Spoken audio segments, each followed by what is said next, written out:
दीदिया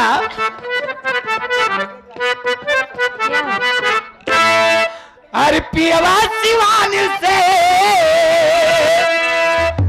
अरे पियवा सिवान से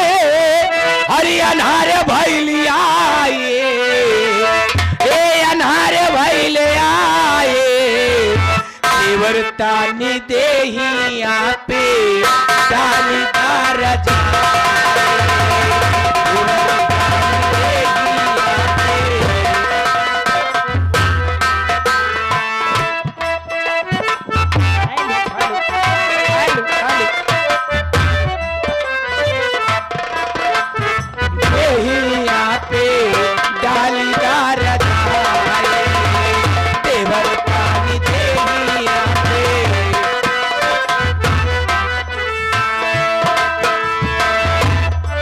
आराम मिलते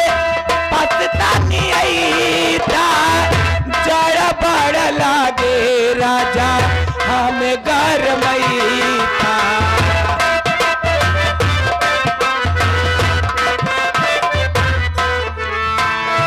कुछ आराम मिलते पततानी आई था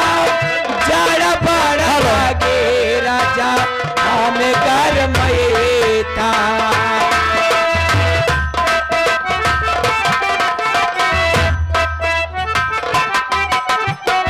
धीरे धीरे मुड़े से कमरिया दबाए देवरतानी देहिया पे बलदार जाए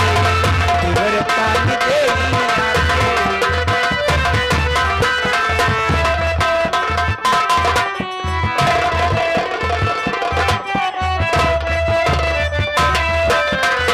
देवरतान देहिया पे डालीदार जाए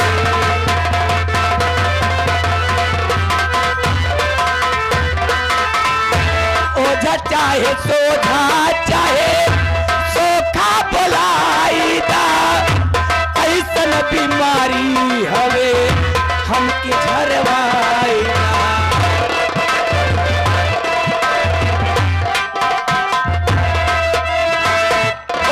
चाहे सोझा चाहे सोखा बोलाई दा कैसन बीमारी हुए हमें झरवाए दा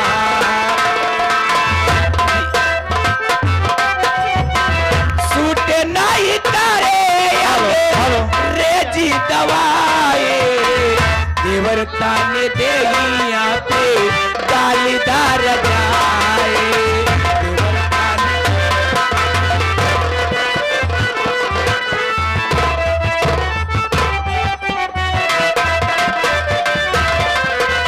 देवरतानी देहिया पे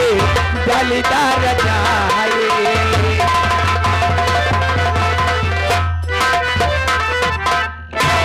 ए दीदिया अरे हाल का कही पियवा के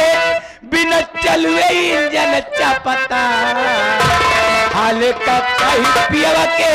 ये बिना चलुए इंजन चापता और नया नया ड्राइवर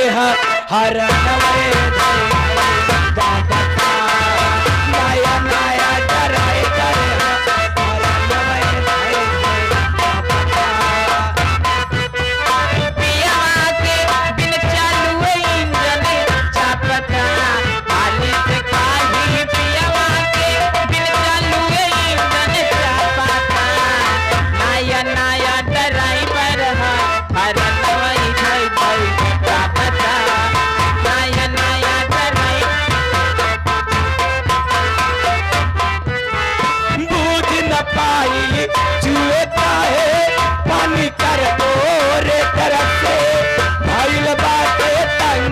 रोज रोज के मटर से